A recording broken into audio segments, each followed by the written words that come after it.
Hold on, hold on, hold on, hold on, hold on l'équipe. Hold on l'équipe.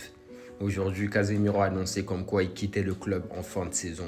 Annonce aussi du club. Ça a été vu avec le club comme quoi l'annoncer plus tôt pour qu'il n'y ait pas de spéculation sur son avenir et pour qu'il puisse faire cette fin de saison sereinement. Honnêtement. Et j'aimerais avoir votre avis. Qu'est-ce que vous avez pensé du passage de Casemiro à United?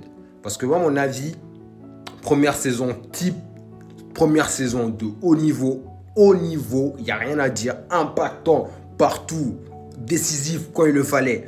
Deuxième saison, il a piqué comme le club. Troisième, on va dire, passage mitigé, mais son passage quand même a révélé que ce type c'est un professionnel. Parce que Casemiro, même quand il était banni de l'équipe, même quand il était bench, même quand il était même pas sur les feuilles de match, le boug, il s'est jamais plaint.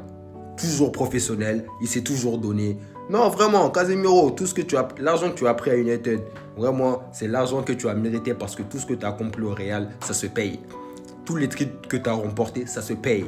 Et vraiment, je peux pas dire que tu n'as jamais été un trouble fait, que tu sois nul ou que tu sois fort. Tu as toujours été pro. Il s'est toujours donné. Non, vraiment, cet homme, il est classe. Cet homme, il part avec la classe. Et cet homme, vraiment, je lui tire merci pour son passage. Parce que, vraiment, je me suis moqué de lui. Je l'ai appelé Casemiro, tout ce que vous voulez. Mais Casemiro n'a jamais chié sous le badge, n'a jamais chié sur le club, n'a jamais chié sur un entraîneur. Quand il jouait, il se donnait à fond. Qui soit nul ou qui soit bon, il ne s'est jamais caché. En tout cas, big respect Casemiro, mon gros à moi. Voilà. Profite de la fin de saison en espérant que la fin de saison soit tip top.